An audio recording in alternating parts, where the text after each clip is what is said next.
नमस्कार दोस्तों, आप सभी का आपके अपने YouTube चैनल जीएस तरवार में हार्दिक स्वागत है। मेरा नाम है आशीष। दोस्तों, हम लोग यूपी SSC पेट के अंतर्गत भूगोल सब्जेक्ट पढ़ रहे हैं, जिसमें अभी तक हम लोगों ने भारत का सामान्य परिचय पढ़ा है। आज हम लोग टाइम जोन के बारे में बात करेंगे, तो आप सब हेडिंग डाल लीजिएगा टाइम जोन। Time zone. अब बहुत से बच्चों में ये प्रश्न होगा कि ये टाइम जोन क्या होता है, ये कैसा चैप्टर है। तो टाइम जोन की बात करें तो जो पृथ्वी की गतियां हैं वही चैप्टर है। वहाँ पे कितने उत्तरी गोलार्ध में छोटा दिन कब होता है या दक्षिणी गोलार्ध में बड़ा दिन कब होता है, इस प्रकार के क्वेश्चन बनते हैं। तो हम लोग चलो आज शुरू करते हैं टाइम जोन। तो टाइम जोन को पढ़ने से पहले सबसे पहले हमें समझना पड़ेगा पृथ्वी की गतियाँ को। पृथ्वी की गतियाँ, अब गतियां मैंने लिखा है तो इसका मतलब है कि पृथ्वी एक से अधिक गति करती है। तो कौन कौन सी पृथ्वी गति करती है देखते हैं। तो सबसे पहले घूर्णन गति। घूर्णन गति या हम इसको दैनिकी गति भी कह सकते हैं, दैनिकी गति, या इसका एक नाम और दिया जाता है परिभ्रमण गति। परिभ्रमण गति। अभी क्या होता है इसके बारे में चर्चा करेंगे। और दूसरे जो होता है उसको हम बोलेंगे वार्षिक गति। वार्षिक गति या परिक्रमण गति। परिक्रमण गति। अब क्या होता है, ये परिभ्रमण गति क्या है और परिक्रमण गति क्या है, इसको समझते हैं। जब पृथ्वी अपने अक्ष का चक्कर लगाती है तो उसे बोला जाता है घूर्णन गति या परिभ्रमण गति। और वह पृथ्वी जब अपने अक्ष का चक्कर लगाते हुए सूर्य का चक्कर लगाती है तो उसे हम बोलते हैं परिक्रमण गति। समझो कैसे, जैसे माना कि हम पृथ्वी हैं, मान लीजिए, और मैं ऐसे ऐसे चक्कर लगा रहा हूं, तो ये जो हुई ये हुई घूर्णन गति। और क्या हुआ, मान लो ये यहाँ पे सूर्य है, मैं क्या करूँ अपने चक्कर लगा के और सूर्य के पास इस तरीके से जाके घुमाएं, तो ये कौन सा हुआ, तो ये हुआ परिक्रमण गति। तो आप समझ गए, कहने का मतलब है जैसे ये पृथ्वी आपकी है और जब ये अपने अक्ष पर घूमे तो इसको बोलेंगे हम, जैसे यहीं पे घूम रही है इस तरीके से, तो ये हो गया घूर्णन गति। और क्या हुआ, यहाँ पे मान लीजिए ये सूर्य है, अब ये इस तरीके से गोला घूमते घूमते घूमते घूमते इस तरीके से घूम रही है, और उसके बाद में क्या हुआ कि सूर्य का ये चक्कर लगा दे, तो इसे बोलेंगे परिक्रमण गति। मुझे उम्मीद है आप लोगों को ये समझ में आ गया होगा कि परिक्रमण गति क्या होता है और परिभ्रमण गति क्या होता है। तो पृथ्वी रोज का रोज घूर्णन गति भी करती है और पृथ्वी रोज का रोज वार्षिक गति भी करती है। अब क्या होता है घूर्णन गति, उसके बारे में कितनी इसकी रफ्तार है उसके बारे में चर्चा करेंगे। तो सबसे पहले हम लोग पढ़ेंगे घूर्णन गति। घूर्णन गति तुम कहेंगे जब पृथ्वी अपने अक्ष का चक्कर लगाती है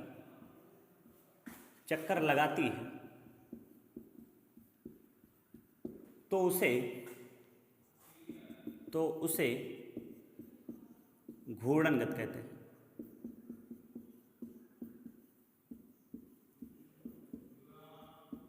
जब पृथ्वी अपने अक्ष का चक्कर लगाती है तो उसे क्या बोला जाता है, तो उसे घूर्णन गति कहा जाता है। अब बात आती है पृथ्वी की घूर्णन गति कितनी है, तो 1610 किलोमीटर प्रति घंटा, ये पृथ्वी की घूर्णन गति है। अब बात आती है कि वार्षिक गति क्या है। अच्छा, घूर्णन गति पूछा कितने देर में एक चक्कर अपने अक्ष का लगाती है, तो यहां पे मैं लिखे दे रहा हूं, एक मिनट।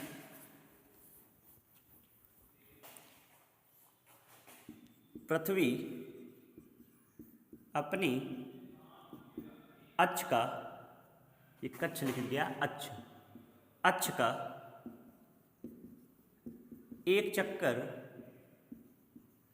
पृथ्वी अपने अक्ष का एक चक्कर। अब आपको पता है पूरा दिन कितने दिन का घंटा होता है, 24 घंटे का। लेकिन क्या पूरा टोटल 24 घंटे का होता है, तो नहीं। तो कितना, 23 घंटा 56 मिनट, और कहा जाता है लगभग में 4 सेकेंड का समय लेती है।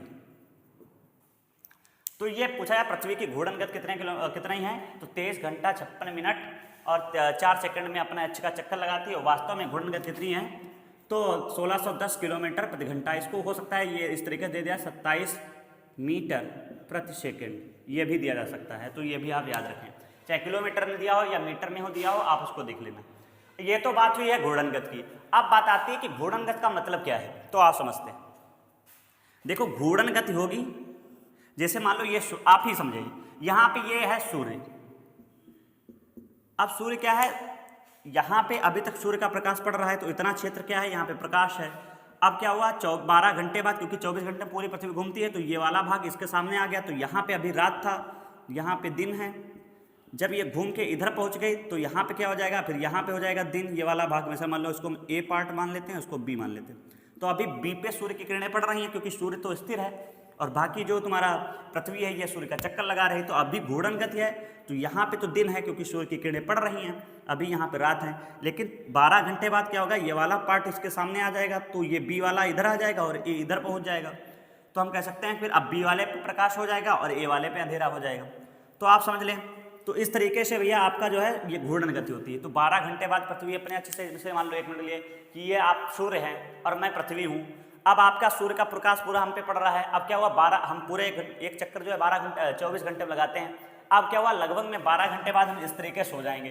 तो अब क्या हुआ, जो सामने वाला भाग था ये इस पे तो अंधेरा हो गया था और इस पे उजाला होने लगेगा। ये है घूर्णन गति का मतलब। चलो ठीक है, अब हम लोग पढ़ेंगे परिक्रमण गति क्या होती है।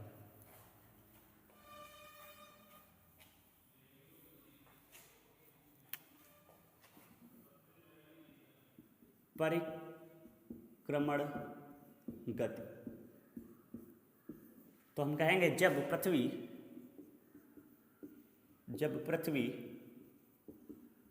अपने अक्ष का चक्कर लगाते हुए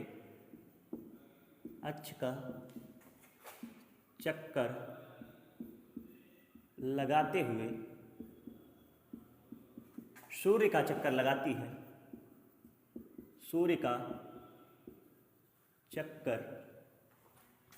सूर्य का चक्कर लगाती है, तो उसे क्या कहते हैं, परिक्रमण गति कहते हैं। परिक्रमण गति कहते हैं। हमें उम्मीद है आप सभी को ये समझ में आ गया होगा कि परिक्रमण गति किसे कहते हैं और घूर्णन गति किसे कहते हैं। अब देखो परिक्रमण गति पूछा जाएगा, तो यह जो है परिक्रमण गति कितनी है, या कितने घंटे में, या कितने दिनों में, या कितने सालों में जो है सूर्य का चक्कर लगा लेती है। लिखो, पृथ्वी सूर्य का एक चक्कर 365 दिन 6 घंटे में पूरा करती है।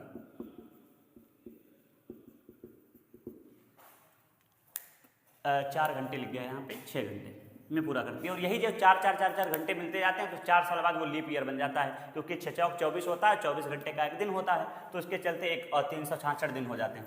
तो ये तो बात आई कि पृथ्वी की घूर्णन गति क्या होती है, परिक्रमण गति क्या होती है। ये जानना जरूरी था, क्योंकि इसी से अभी दिन रात होंगे और दिन रात में अंतर आएगा। अब देखो एक पॉइंट कभी आपको समझना है, ये आपका सिलेबस में है, लेकिन मैं इसको थोड़ा और विस्तृत रूप से बताना चाहता हूँ, जिससे कि आपको रटना ना पड़े चीज़ें कि पृथ्वी पे सबसे छोटा दिन कब होता है, बड़ा दिन कब होता है। देखो इसको भी साफ कर देते हैं। हम कह दें यदि पृथ्वी झुकी ना होती तो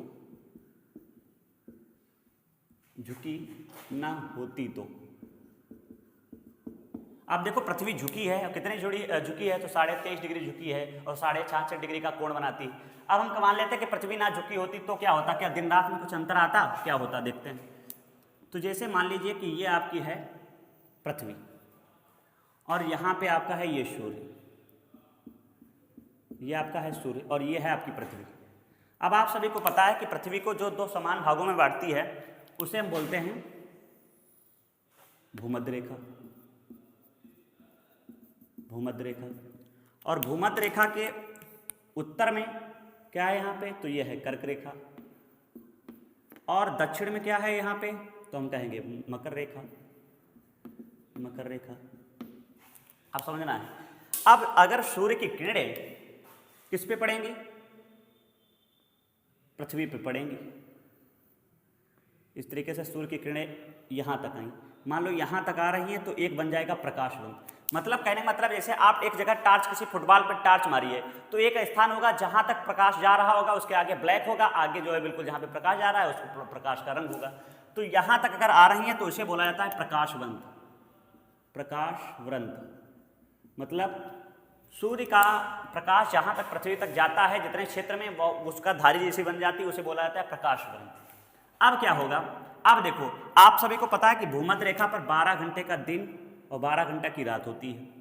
इसके ऊपर जितना आप जाएंगे तो अगर पृथ्वी झुकी ना होती तो 12 घंटे का दिन, हम इस पर ये बनाए देते हैं, ये सभी आपकी क्या हैं,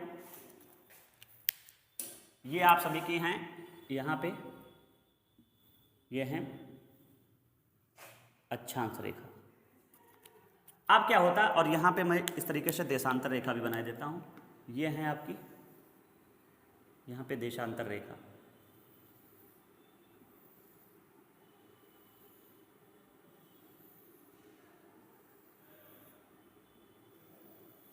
ये आपकी देशांतर रेखा।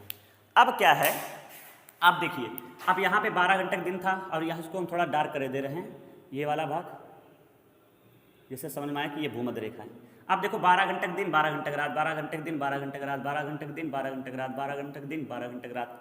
तो कहने का मतलब है इधर दक्षिण में आए तो भी यहाँ पे, अगर पृथ्वी ना झुकी होती तो पूरे समस्त पृथ्वी पर 12 घंटे का दिन होता और 12 घंटे का रात होती। तो सबसे पहले क्वेश्चन ऐसे बन सकता है कि यदि पृथ्वी झुकी ना होती तो क्या होता, तो हम कह सकते हैं यहाँ पे लिख देते, यदि पृथ्वी झुकी ना होती तो समस्त पृथ्वी पर 12 घंटे का दिन व 12 घंटे की रात होती। यदि पृथ्वी झुकी ना होती तो पूरे पृथ्वी पर 12 घंटे का दिन और 12 घंटे की रात होती। अब देखो अभी पृथ्वी झुकेगी तब क्या होगा, अब यहीं पे हम समझ लेते हैं, यहाँ पे लिखे देते हैं यदि पृथ्वी झुकी होती तो, क्योंकि दोनों चित्र तब आपको अच्छे और तरीके से समझ में आएंगे।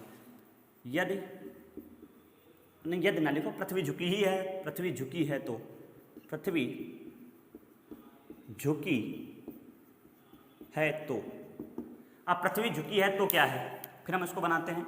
तो ये आपका हो गया, ये आपकी हो गई पृथ्वी, और यहाँ पे हम इसका छोटा सा सूर्य बना लेते हैं, ये हो गया सूर्य।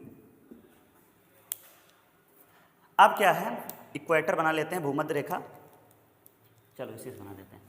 अब देखो अभी तक यहाँ पे उत्तरी गोलार्ध आता था, यहाँ पे दक्षिणी गोलार्ध आता है। अब पृथ्वी थोड़ा झुकी है तो यहाँ पे आ जाएगा उत्तरी गोलार्ध और यहाँ पे आ जाएगा दक्षिणी गोलार्ध। कहने का मतलब आप यही समझे, जैसे मान लो कोई ग्लोब है, ग्लोब इस तरीके से है और पृथ्वी जब झुक गई तो थोड़ा क्या होगा, यहाँ पे अभी उत्तरी गोलार्ध पाया जाता था, अब जब झुका दी तो उत्तरी गोलार्ध इधर आ गया कि नहीं, तो वही मैंने बनाया। ये हो गया आपका उत्तरी गोलार्ध, ये हो गया दक्षिणी गोलार्ध, और इक्वेटर भी क्या हो जाएगी, थोड़ा इस तरीके से झुक जाएगी, क्योंकि झुक गई है। अगर इसको सीधा करेंगे तो फिर यही चित्र आ जाएगा। अब पृथ्वी झुकी है तो इसके साथ में अब हम बनाए लेते हैं, यहाँ पे है ये मकर रेखा और ये है आपकी कर्क रेखा, ये कर्क है और ये मकर है, और बीच में क्या था, भूमध्य था। अब आप पृथ्वी सूर्य की जो है किरणें डालिए पूरे पृथ्वी पर, यहाँ पे मैं साफ कर देता हूँ, तो देखिए अब कितना अंतर आ जाएगा। अब आप इक्वेटर खींच दीजिए, वो प्रकाश वृंत खींच दीजिए, और अब हम पूरे ऊपर यहाँ पे अक्षांश रेखा खींचे दे रहे हैं।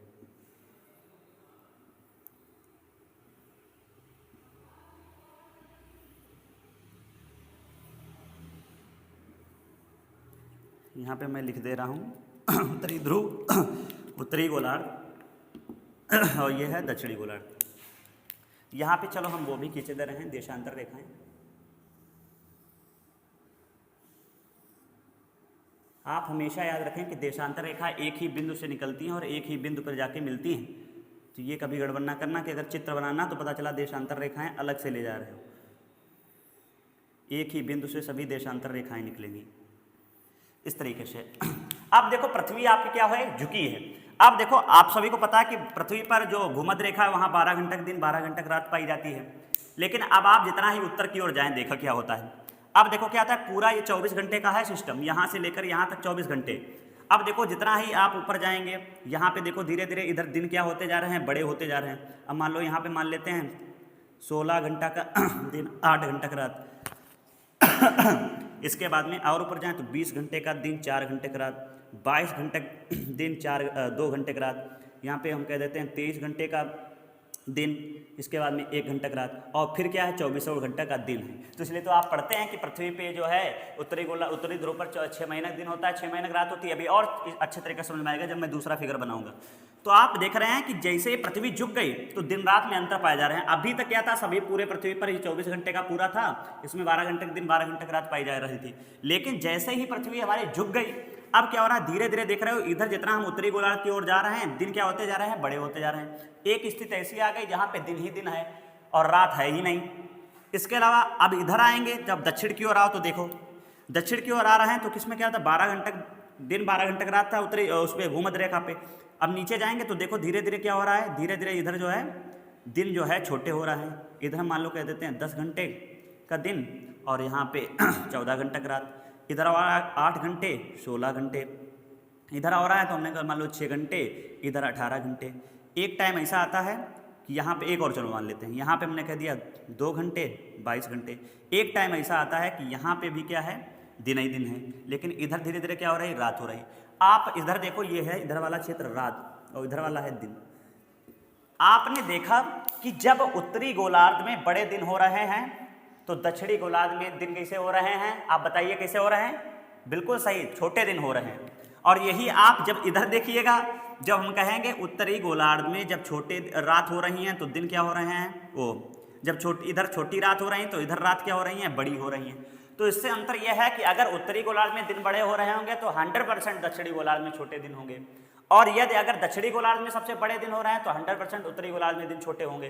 तो आप समझें ये किस कारण हो गया, तो पृथ्वी झुकी है इस कारण। तो हम यहाँ पे लिखेंगे पृथ्वी झुकी है तो दिन रात में अंतर पाए जाते हैं, अंतर पाए जाते हैं। अब एक पॉइंट बहुत बार, अब देखो मैं इसको थ्योरी में इसलिए पढ़ा रहा हूं क्योंकि आजकल जो क्वेश्चन बनने का तरीका है वो किस तरीके का है, तो वो इस तरीके से है कि वो क्वेश्चन देते हैं तो परिभाषा के रूप में दे देते हैं, उसमें आपको समझना पड़ता है। तो आजकल वो दिन गए कि डायरेक्ट कोई क्वेश्चन पूछ लिया जाता था, बहुत घुमा फिरा के पूछते हैं, तो आपको उस तरीके से तैयारी करनी है। आपको हमेशा जो पेपर है उसके एक लेवल एक्स्ट्रा ही तैयारी करनी है, तभी आप सक्सेस होंगे। आप अगर उस लेवल के रहेंगे या उसके लेवल से नीचे जाएंगे तो आप सक्सेस नहीं होंगे। इसलिए आपको एक स्टेप जो है ऊपर ही तैयारी करनी है। देखो पृथ्वी झुकी है तो दिन रात में अंतर पाए जाएंगे। अब एक पॉइंट और बनता है कि पृथ्वी झुकी होने पर भी, पृथ्वी झुकी होने पर भी भूमध्य रेखा पर 12 घंटे का दिन और 12 घंटे की रात होती है।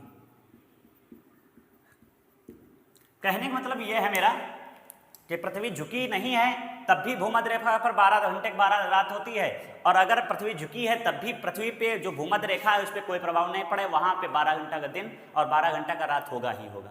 तो ये आप सब स्क्रीनशॉट लेना चाहें तो ले सकते हैं, बाकी अगर नोट करना चाहें तो नोट कर सकते हैं। अब हम आगे अब लोग पढ़ें, कहेंगे कि कैसे ऋतु परिवर्तन आता है, बस यहीं से क्वेश्चन बनेंगे आगे। देखो हमें उम्मीद है आपने नोट कर लिया होगा। अब हम लोग पढ़ेंगे कि दिन रात में अंतर तो मैंने समझ लिया है कि किस प्रकार से दिन रात में अंतर आते हैं। अब बात आती है कि ये ऋतु कैसे परिवर्तित होती है और मौसम कैसे परिवर्तित हो जाता है, कभी जाड़ा कभी गर्मी, इस तरीके से। तो अभी अब हम लोग उसको समझेंगे। देखो अब चैप्टर मतलब अगली हेडिंग डालेंगे दिन रात में अंतर, या सीधे हम जलवायु परिवर्तन लिखे रहे हैं, जलवायु परिवर्तन व मौसम, या मौसम इसी में आ जाएगा, चलो हटाओ जलवायु परिवर्तन। देखो अब एक पहले हम चित्र बना रहे हैं, उसके माध्यम से पहले इसको समझ लेंगे, फिर पॉइंट टू पॉइंट मैं आपको लिखवा दूंगा। अगर ये समझ में आ जाए तो अच्छी बात है, अगर नहीं आपको समझ में आया तो एक बार रिपीट करके देखना है, तब भी नहीं समझ में आया तो आप फिर क्या करना है, मैं लास्ट में आपको पॉइंट लिखवाऊंगा, आप उनको पढ़ लेना, वहीं से आपका काम हो जाएगा। बाकी अगर समझना चाहते हैं तो बहुत अच्छे तरीके से मैं समझाने का प्रयास करूँगा। देखो ये हम मान लेते हैं कि सूर्य, ये है आपका सूर्य। यहाँ पे अब ये ना सोचना कि सर ये 4 पृथ्वी कैसे हो गई, तो हमने इसका एक दृश्य दिया है कि किस प्रकार से पृथ्वी का सिस्टम रहता है, गत करती है। तो मैंने पृथ्वी के 4 तस्वीरें ली हैं। कहने का मतलब है कभी पृथ्वी जब सूर्य का चक्कर लगाती है तो कभी इस स्थिति में होगी, कभी यहाँ आ जाएगी, कभी यहाँ आ जाएगी, कभी यहाँ, फिर इस तरीके से एक गोला कंप्लीट हो गया। तो देखो अब हम इसमें वही काम करते हैं। इसमें हम सबसे पहले क्या बना लेते हैं, भूमध्य रेखा बना लेते हैं। यहाँ पे उत्तरी गोलार्ध और ये है दक्षिणी गोलार्ध, यहाँ मैं बिंदु रखे दे रहा हूँ। इसी तरीके से अगर हम इधर आए, देखो आप हमारे आर्ट पे मत जाना, मेरी आर्ट बहुत ख़राब है, लेकिन मैं समझाने का तब भी प्रयास करता हूँ। देखो इसके अलावा आप इधर से जाएं तो इधर यहाँ पे है उत्तरी गोलार्ध, यहाँ पे दक्षिणी गोलार्ध। इसी तरीके से अगर हम इसमें बांटें तो ये है उत्तरी गोलार्ध, ये है दक्षिणी गोलार्ध, यहाँ पे लिखे दे रहे हैं उत्तरी, ये है दक्षिणी, ये उत्तरी, ये दक्षिणी। आप भी साथ में बनाते चलिएगा तो और चीज़ें आसान समझ में आएंगी। बाकी आप वीडियो तो चल ही रहा है, आप देखते रहें। देखो अब हम क्या करते हैं, इस पे प्रकाश वृत्त बनाते हैं। मुख्य काम इन दो बिंदुओं का है, इनको समझना है। इनको समझोगे तो समझ में आ जाएगा, क्योंकि इन वाले क्षेत्रों में सूर्य की किरणें सीधे भूमध्य रेखा पर लंबवत पड़ती हैं। तो आप इनको नहीं याद रखेंगे तब भी कोई दिक्कत नहीं, लेकिन इन दो चित्रों को आपको समझना बेहद अनिवार्य है। देखो इसमें हम अब बनाए देते हैं प्रकाश वृत्त। प्रकाश वृत्त यहाँ तक जा रहा है तो उसको हम इस तरीके से खींचे देते हैं। इसी तरीके से अगर हम इधर प्रकाश वृत्त बनाएं तो इस तरीके अगर हम लाएं तो हम यहाँ पे आ गया, ये प्रकाश वृत्त हो गया। अब हम इसके ऊपर मकर रेखा और कर्क रेखा बनाए देते हैं। ये हो गई मकर, कर्क, बार बार गलत हो रहा है, ये हो गया कर्क और ये हो गया आपका मकर। इसी तरीके से अगर हम इधर की ओर आएँ तो यहाँ पे मैंने ये कह दिया है, ये है कर्क और ये है मकर। देखो आप हमेशा याद रखें, आपके उत्तरी गोलार्ध में पाई जाती है कर्क रेखा और दक्षिणी गोलार्ध में पाई जाती है मकर रेखा। अच्छा मैं थोड़ा और तुमको महाज्ञान की प्राप्ति कराई देता हूँ। देखो समझो कि ये कर्क रेखा मकर रेखा क्या है और क्यों उनका नाम दिया गया है। बाकी जब हम लोग देशांतर रेखा और अक्षांश रेखाएं पढ़ेंगे तो वहाँ पे हम उसको विस्तृत रूप में बताएंगे। देखो ये जैसे मान लो आपकी पृथ्वी है और पृथ्वी में आपको ये पता है ये है आपकी भूमध्य रेखा। तो भूमध्य रेखा किसे कहते हैं, जो पृथ्वी को समान दो भागों में बांटती है उसे बोला जाता है भूमध्य रेखा। अब इसके ऊपर यहाँ पे एक रेखा खींची जाती है कर्क रेखा और यहाँ पे मकर रेखा। और वास्तव में आप सभी को पता है कि ये कर्क रेखा मकर रेखाएं होती हैं, अक्षांश रेखाएं। इनका एक स्पेशल नाम क्यों दिया गया, तो क्या होता है वर्ष भर सूर्य की किरणें क्या होती हैं, भूमध्य रेखा से कर्क रेखा और कर्क रेखा से मकर रेखा।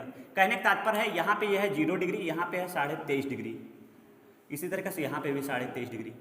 तो कहने का मतलब है सूर्य की किरणें 0 डिग्री से 23.5 डिग्री उत्तरी अक्षांश की ओर और 0 डिग्री से 23.5 डिग्री दक्षिणी अक्षांश की ओर चलती हैं। तो यहाँ तक आए तो इस क्षेत्र को एक स्पेशल नाम दे दिया गया, मकर रेखा कह दिया जाएगा। वास्तव में ये क्या है, तो 23.5 डिग्री अक्षांश रेखा है, लेकिन यहाँ तक सूर्य की किरणें लंबवत जाती हैं इसलिए इसका नाम रख दिया गया है मकर रेखा। और इसी तरीके से उत्तर की ओर तो जाएंगे तो वहाँ पे भी सूर्य की किरणें लंबवत जाती हैं, तो इसलिए इसको नाम रख दिया गया कर्क रेखा। तो इतना बस इसमें रखते हैं, बाकी हम इसे जो है जब अक्षांश रेखाएं और देशांतर रेखाएं चैप्टर पढ़ाएंगे तो वहाँ पे बता देंगे। चलो हम लोग इस पर लौटते हैं। मैंने ये बताया था कर्क रेखा मकर रेखा बन गया है, इधर कर्क रेखा मकर रेखा बन गया है। अब आपको जो तारीख याद रखनी है वो सबसे इंपॉर्टेंट है। आपको तारीख यहाँ पे लिखना है, ये है 22 दिसंबर का सीन, ये 22 दिसंबर का सीन है।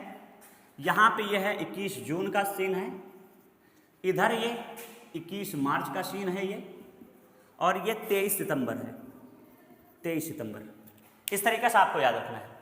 अब यहाँ पे एक मुद्दे की बात यही है, अगर ये आप चीज़ आपको समझ में आ गई तो समझ में आ जाएगा। देखो अब आप देख रहे होंगे, पहले हम चलो अपने हम लोग उत्तरी गोलार्ध में रहते हैं, उत्तरी गोलार्ध को समझते हैं। यहाँ पे और हम कर्क रेखाएं बना देते, वो अक्षांश रेखाएं बना देते हैं।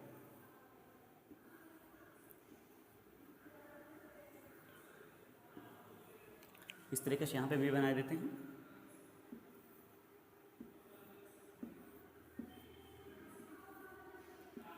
अब समझो, देखो अब इधर सीन कौन सा चल रहा है भैया, तो 21 जून चल रहा है।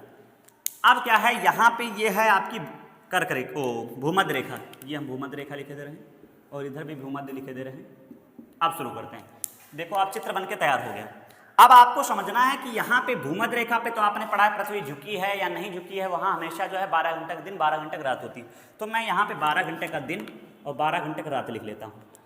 अब आप देख रहे हैं कि जितना ही आप उत्तर की ओर जाते जा रहे हैं, दिन धीरे धीरे क्या होते जा रहे हैं। देखो दिन होते जा रहे हैं बड़े, क्योंकि मैंने बताया पूरा ये यहाँ से लेकर 24 घंटे का है। जितना आप ऊपर की ओर जा रहे हैं यहाँ पे दिन है बड़े और रात है छोटी।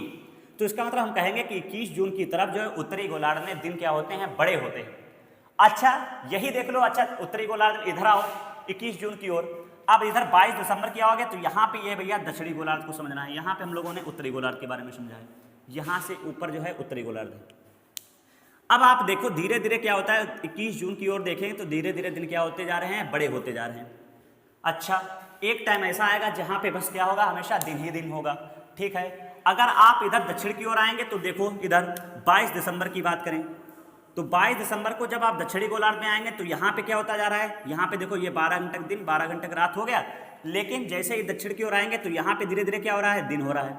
आप यही उत्तरी गोलार्ध में देखें दक्षिण की ओर तो यहाँ पे धीरे धीरे क्या हो रहे हैं, दिन छोटे होते जा रहे हैं, रात बड़ी होती जा रही है। और यहाँ पे वही देखो आके तो यहाँ पे क्या हो रहा है, दिन जो है आपके बड़े हैं, रात क्या है आपकी छोटी है।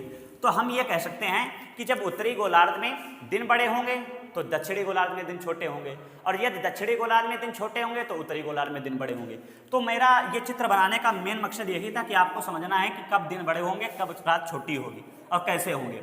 आप देख रहे होंगे कि 21 जून की ओर दिन धीरे धीरे क्या हो रहे हैं, बड़े हो रहे हैं। इधर देखो 22 दिसंबर की ओर आओगे तो इधर देखो ये क्या है आपका, ये दिन जो है आपके बड़े हैं लेकिन रात उतनी है तुम्हारी छोटी है।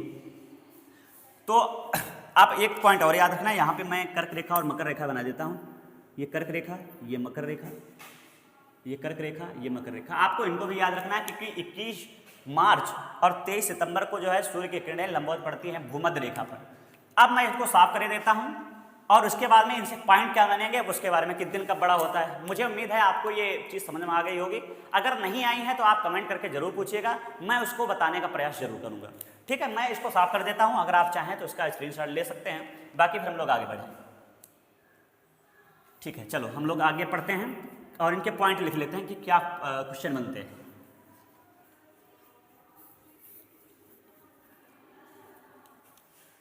सबसे पहले पॉइंट यही बनेगा कि उत्तरी गोलार्ध में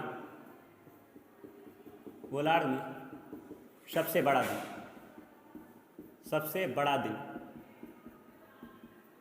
उत्तरी गोलार्ध में सबसे बड़ा दिन तो हम कब बताएंगे, 21 जून को। चलो हिंदी में लिख दें 21 जून। और यही पूछा है दक्षिणी गोलार्ध में सबसे बड़ा दिन तो हम कब बताएंगे, 22 दिसंबर को।